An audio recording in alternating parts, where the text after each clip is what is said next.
kita mendengar keluhan guru-guru honorer yang sudah bertahun-tahun mengajar itu sedang berjuang keras untuk mendapatkan status pegawai pemerintah dengan perjanjian kerja atau P3K. Belum semuanya disetujui oleh pemerintah. Masih banyak guru-guru honorer maupun petugas-petugas kesehatan yang belum diangkat menjadi P3K. Mereka sudah bekerja bertahun-tahun dengan penghasilan yang sangat minimal. Ada yang per bulan 120.000, ada yang per bulan 200.000, ada yang per bulan 300.000. Nah, bandingkan dengan pegawai di SPPG.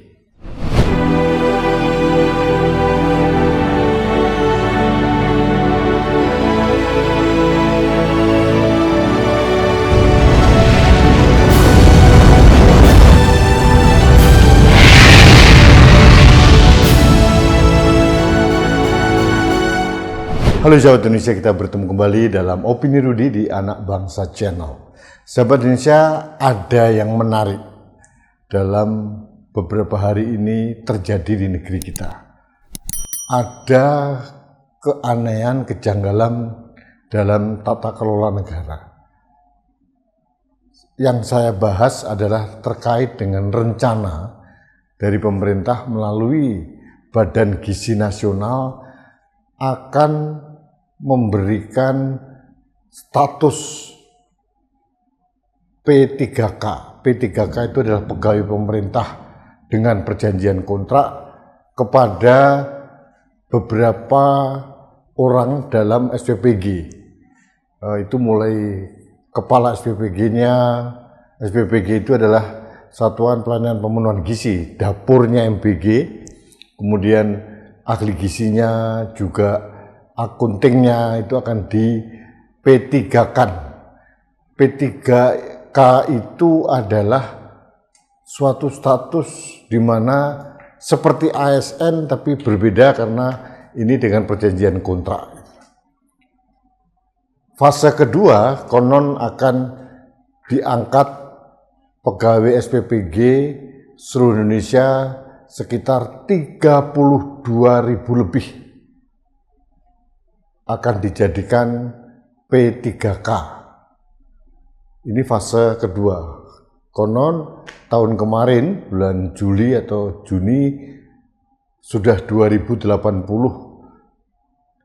pegawai SPPG itu dijadikan P3K, pegawai pemerintah dengan perjanjian kerja.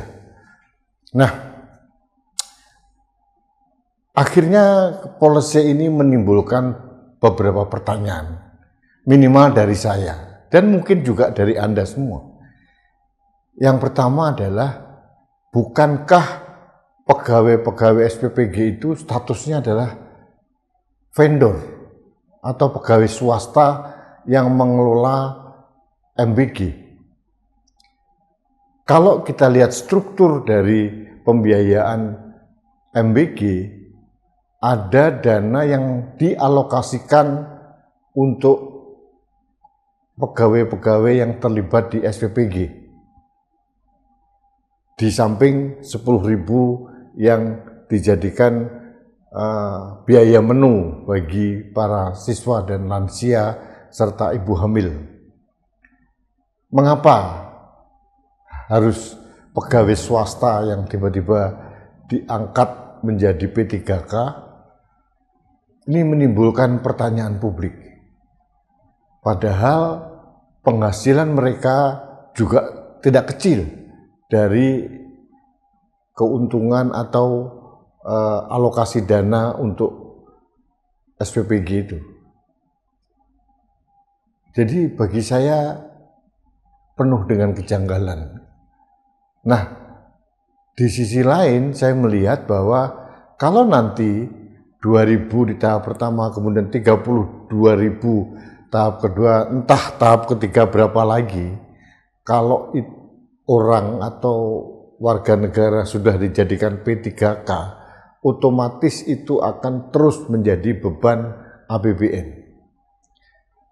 Pertanyaan berikutnya, apakah program MBG ini atau keberadaan Badan Gizi Nasional ini akan terus dilaksanakan meskipun nanti Presiden Prabowo sudah tidak menjabat lagi? Apakah yakin pemimpin setelah Presiden Prabowo akan meneruskan program MBG yang sekarang penuh dengan kontroversi? Tahun 2026 dana MBG mencapai 337 triliun kalau tidak salah. Artinya satu hari alokasi dana untuk MBG mencapai sekitar 1 triliun per hari. Dan yang mengenaskan juga hampir 20% atau mungkin lebih dana dari MBG ini diambil dari alokasi dana pendidikan. Ini sedang dipertanyakan dan beberapa orang sedang menggugat ke Mahkamah Konstitusi. Karena menurut konstitusi kita 20% dari APBN maupun APBD itu wajib dialokasikan untuk dana pendidikan. Itu perintah dari konstitusi.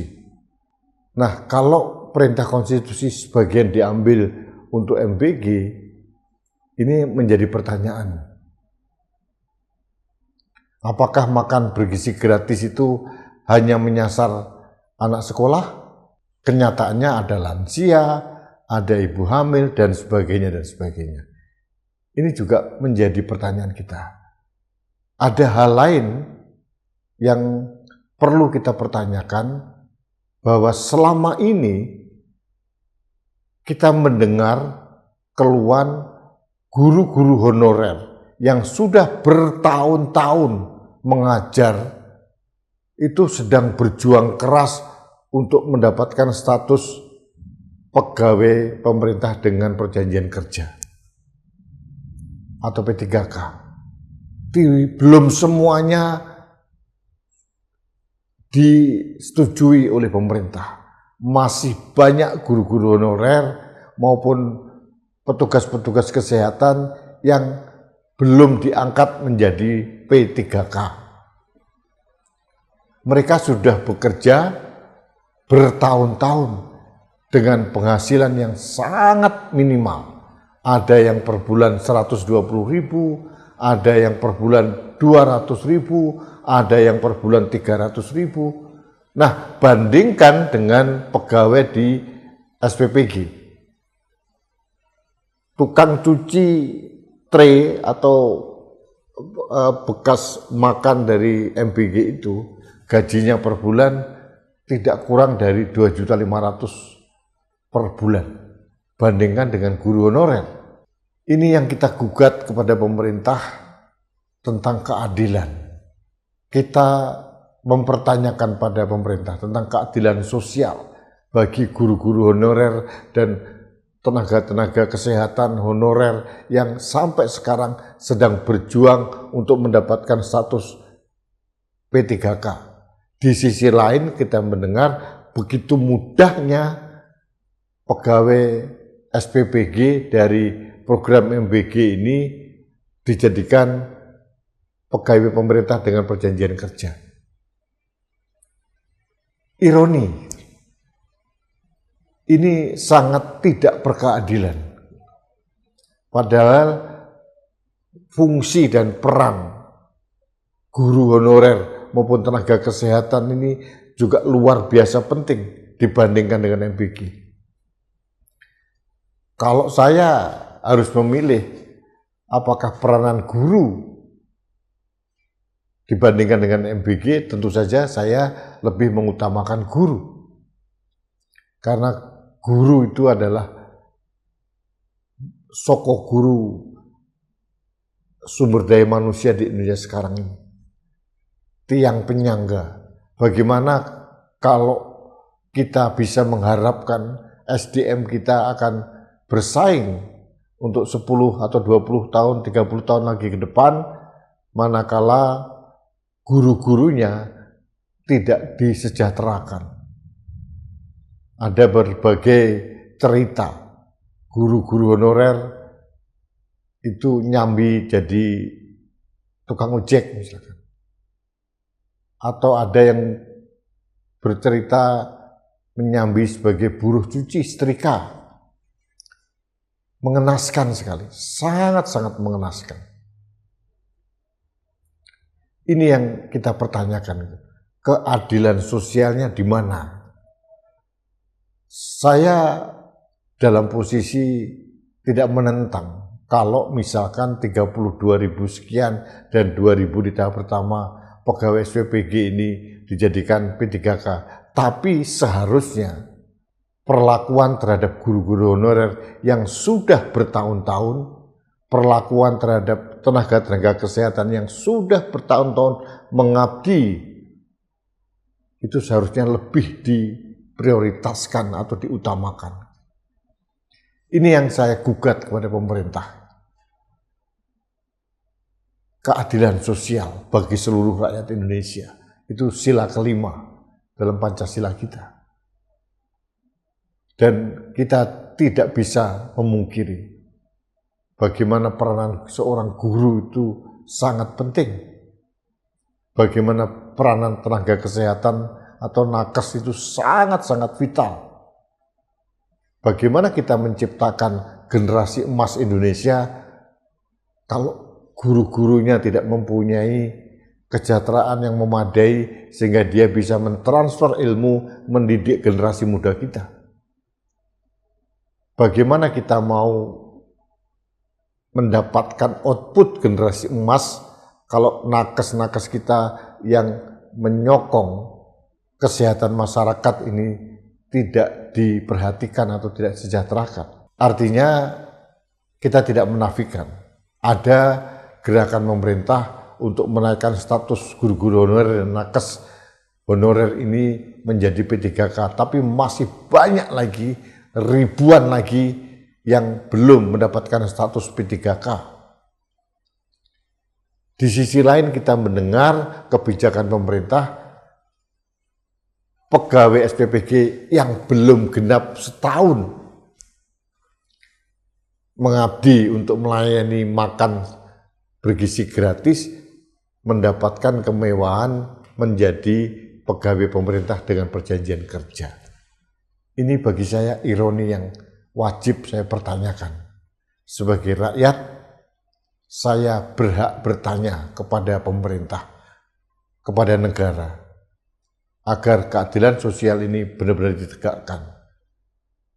Tolong perhatikan nasib guru honorer, tolong perhatikan nasib tenaga kesehatan honorer, dan tenaga-tenaga yang lain yang sudah mengabdi bertahun-tahun untuk negeri ini. Seharusnya mereka layak untuk diprioritaskan menjadi P3K dibanding pegawai SPPG yang baru mengabdi setahun atau 2 tahun. Belum lagi implikasinya kalau seseorang diangkat menjadi P3K, otomatis beban APBN kita itu akan bertambah. Nah, pertanyaan yang paling mendasar, apakah MBG ini akan dilaksanakan seterusnya meskipun nanti pemimpin negara kita berganti? Ini juga pertanyaan yang perlu dijawab. Jangan kita diam, tidak bersuara manakala kita melihat ketidakadilan ada di depan mata kita. Terima kasih sahabat Indonesia, kita bertemu kembali dalam Opini Rudi selanjutnya. Sampai jumpa.